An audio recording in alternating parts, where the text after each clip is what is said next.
How's it going, everyone? David Hedge here with the WrestleMania 41 recap, the review. So I did the predictions a week ago, and boy, what a WrestleMania! A lot of ups, a few downs, but we're gonna go over everything. I got everything on the computer here, so I can reference it and all. And let's get into it. So first match on night one was Jey Uso going up against Gunther for the World Heavyweight Championship. This match was a great way to start off WrestleMania Night 1. It had a little bit of everything. I know some people are poo pooing on this match, all because of it being Jey Uso saying, oh, he's not a great worker, da da da da da. But hear me out on this. And this is just my opinion, but I thought they did a really good job telling a story. And that is Jey Uso was afraid to turn to a man that he did not want to turn into. And in this case, it was Gunther. He was using Gunther's moves against him, and the point to where he was able to choke out Gunther in the end after multiple power bombs and splashes, and then finally got the sleeper on him to choke him out to get the victory. Now that makes Jey Uso only the second person in WWE to ever tap out Gunther.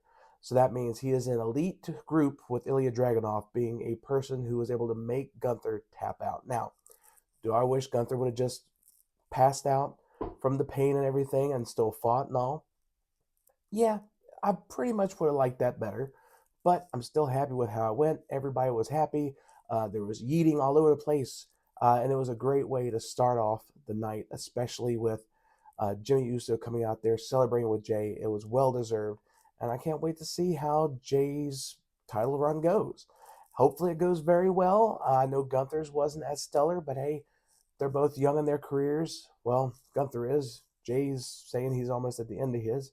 But hopefully Jay has a nice lengthy reign, and we'll see what happens. Next up, we had the New Day against the War Raiders for the World Tag Team titles. This match, I wish it would have been the TLC match they advertised for SmackDown this Friday. I think that would have been a really good match to have on the main card.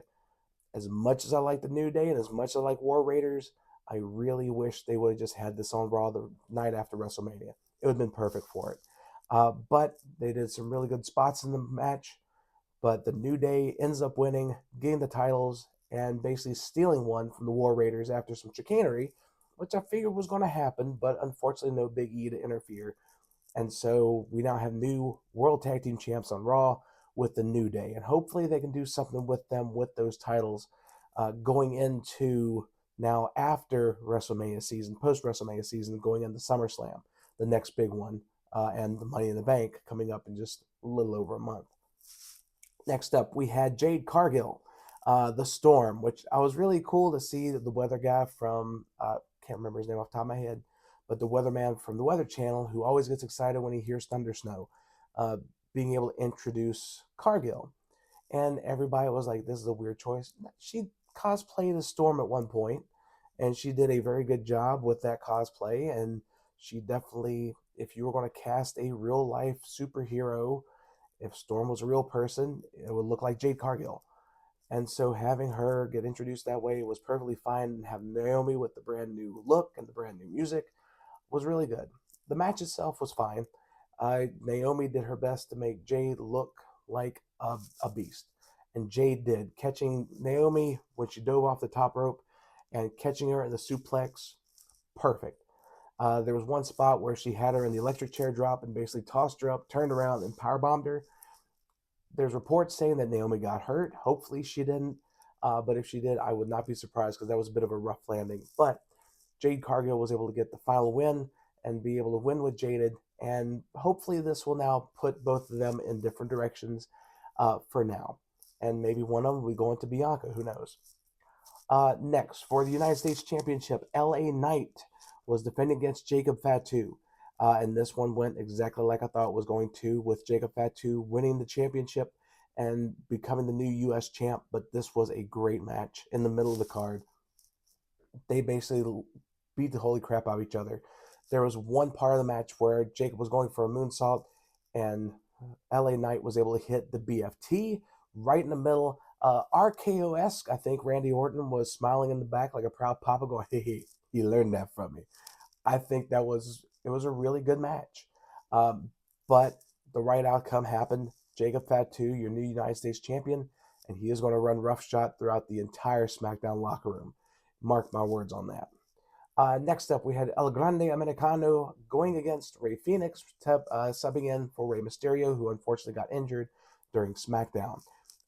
It was great seeing Rey Fenix get that WrestleMania moment. However, it did not go the way of Rey, as El Grande Americano, with his grand entrance of a mariachi band and everything, was able to get the win with the five head, as people are calling it, with him stuffing the metal up the mask and everything.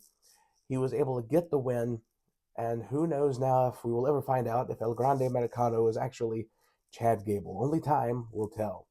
But it was a great match. They both did really well. El Grande Americano did some good lucha things, and Rey Fenix was Rey Fenix. He's amazing.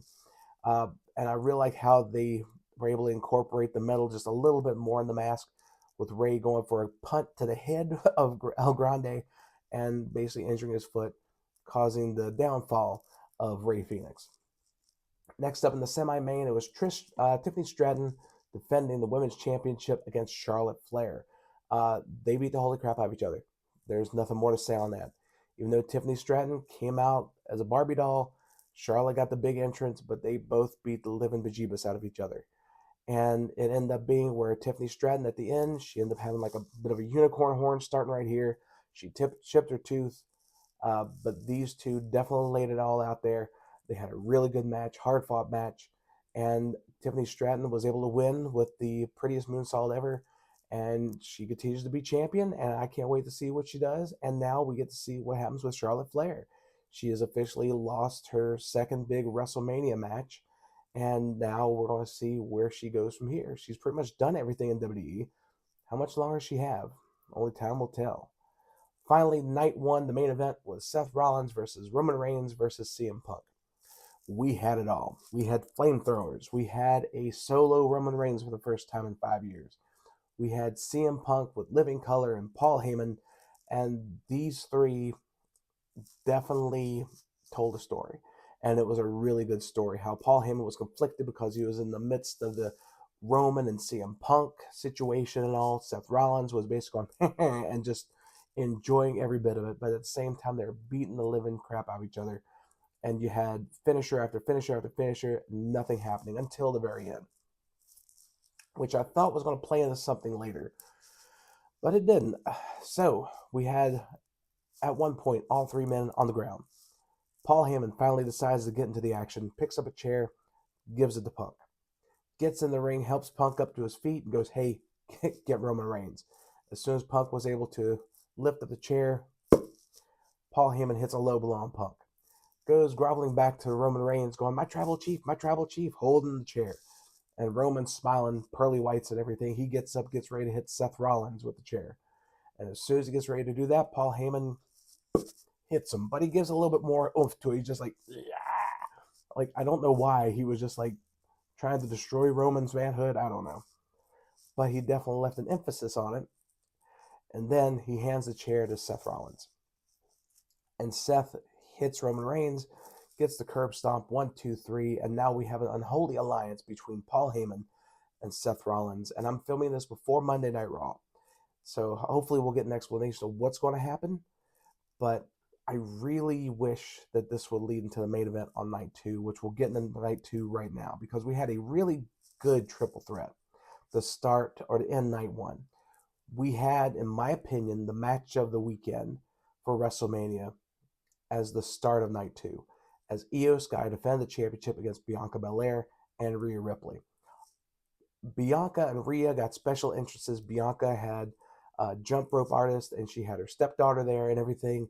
Rhea Ripley came out as looking like the Batman Who Laughed, which I was ecstatic when I found that out.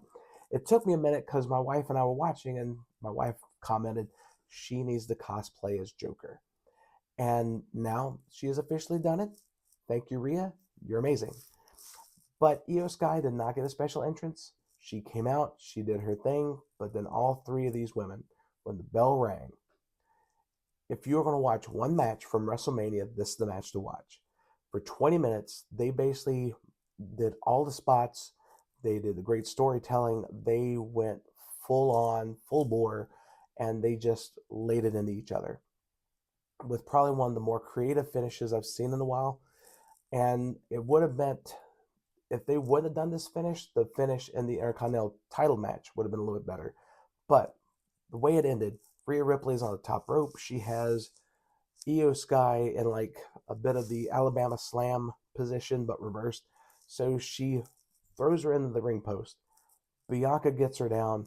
They trade back and forth. Bianca hits her KOD, gets the pin Rhea. Next thing you know, flying from the over the moonsault is Io Sky, hits them both, pins Bianca. We have Io Sky still the champion, which was a phenomenal call. It was the right choice.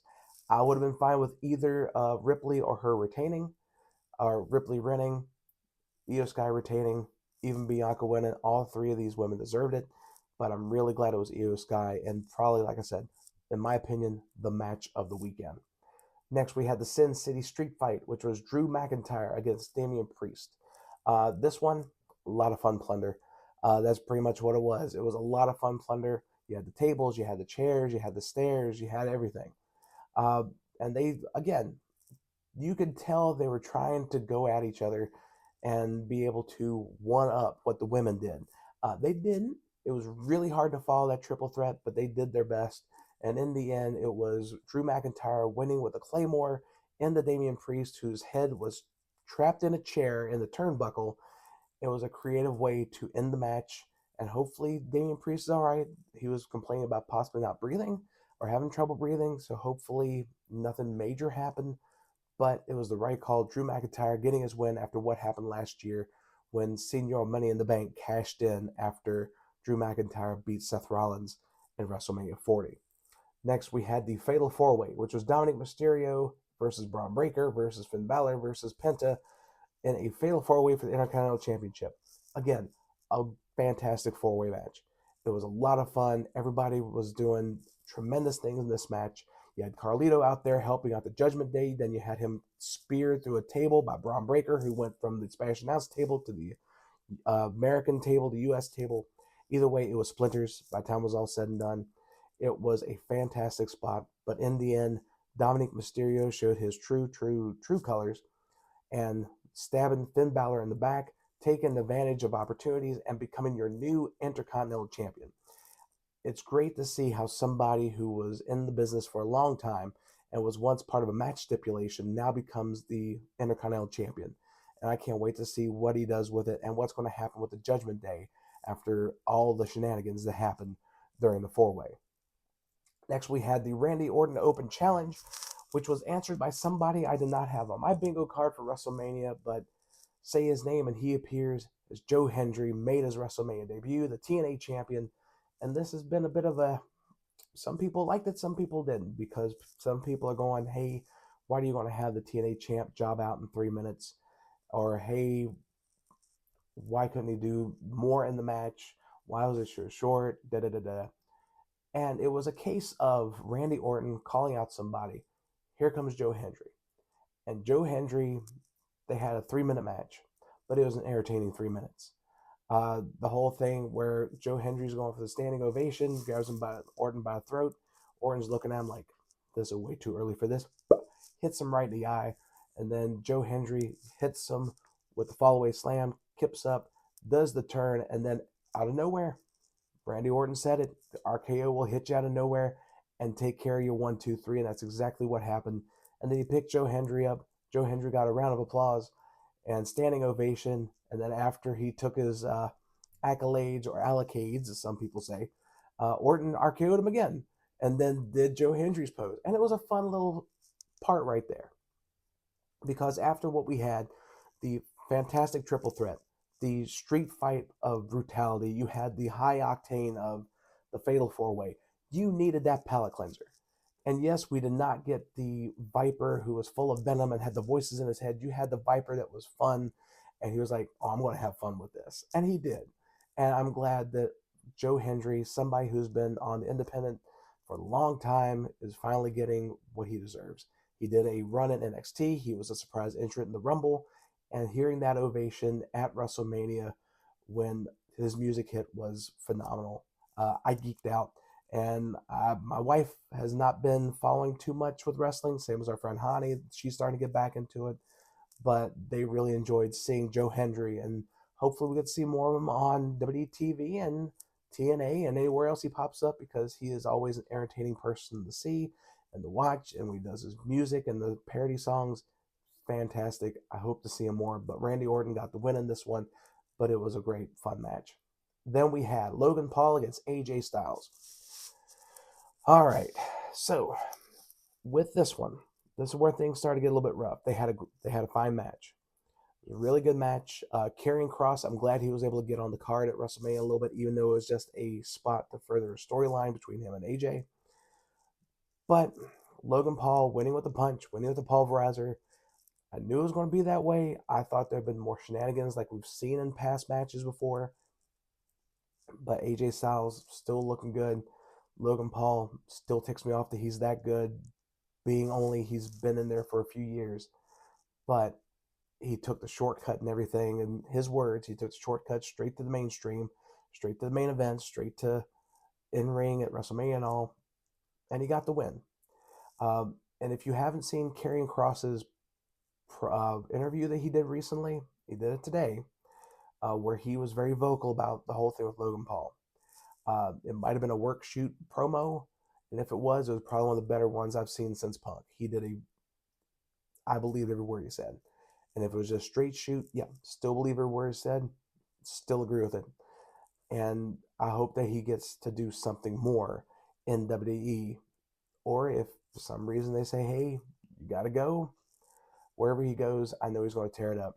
He did such a great, he was a great part of the Josh Barnett Bloodsport event during WrestleMania weekend, and I wish that WWE would use Karrion Kross more. They have plenty of TV time between Raw, SmackDown, X, all this stuff. They could do it. I hope they give him a shot if they don't let him go because of his interview. Next up, for the women's tag titles, Lyra Valkyria and Becky Lynch were going against Liv Morgan and Raquel Rodriguez. Now, Becky Lynch was subbing in for Bayley, and this was basically a culmination after what happened last year when Liv Morgan beat Becky Lynch in a cage, and basically Liv thought that she retired Becky Lynch. That was not the case. Becky still looked great in the ring. Not really any ring rust to see. There were a couple of iffy spots with Lyra and Rodriguez, but you know what? Outside of that, it was a fun tag match. And we have new women's tag team champions as Becky Lynch and Lyra Valkyria were able to win. Now you have Lyra 2 belts and Becky Lynch getting a championship, and I can't wait to see what her run's going to be like this time around. Finally, the undisputed WWE Championship. This has to be one of the most polarizing championship matches, main event matches in WrestleMania history. You had John Cena against Cody Rhodes. Now, John Cena came out and he had no pyro, he had no flashy entrance. It was basically like a placeholder. It was black screens that said John Cena. That's all you got. And he walked to the ring. He was methodical. Then you had Cody Rhodes. You had the stunt show with the motorcycles. You had the Iron Man-esque helmet. He had it all. And this match, excuse me, was slow, methodical. Cena definitely leaning more into this heel persona. But then we got to the last part of the match, where Cody Rhodes is on top, but both men are down and everything. John Cena's sitting there, and then you hear Travis Scott's music playing. And okay, Travis Scott was part of the whole thing at the Elimination Chamber. And you're thinking, okay, if Travis Scott's here, that means The Rock's here. Or in my mind, Paul Heyman and Seth Rollins are going to be there. And I was thinking there was going to be like whatever they call it, in WCW, because like the three faces of doom or whatever. I thought they were going to do something like that, but they didn't.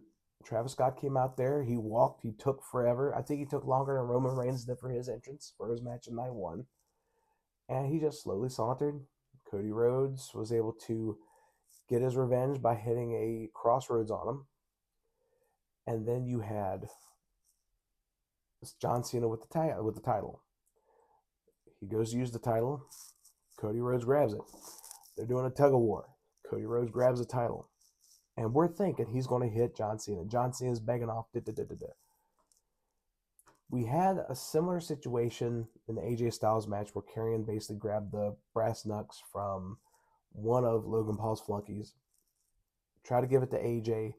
AJ threw it away, punched Karrion because he didn't want to go to the dark side. Logan Paul didn't warrant that to go to the dark side. John Cena did. John Cena said so much about Cody Rhodes and his family and his legacy. Cody was justified that he could have used the title belt, but he still felt conflicted because he didn't want to be the bad guy. John Cena was. John Cena low blowed him, hit him with the title, 1, 2, 3. And even though some fans were cheering, some fans were booing, they were thinking, okay, here we go. This is going to be it. We're going to see the big reveal. The Rock comes out and all this stuff. We got nothing. No flashy ending. No Avengers Endgame to try and stop Cena from accomplishing his goal. There was no big part of the main event that we missed. It was it. And there's a lot of people that were angry with that finish. There's a lot of people that were happy with that finish. Me, they better have one heck of a payoff. I see where the story's going.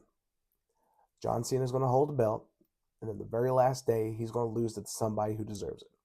Don't know who that's going to be. I just wish they didn't bring in The Rock for it. The Rock at Elimination Chamber, cool. I thought he was going to be there at WrestleMania to do something, or maybe Paul Heyman shows the Rock phone because he did have one, and he could be the mastermind behind the whole sucker. But neither of them happened. We just had Travis Scott. Nothing against Travis Scott. Excellent singer.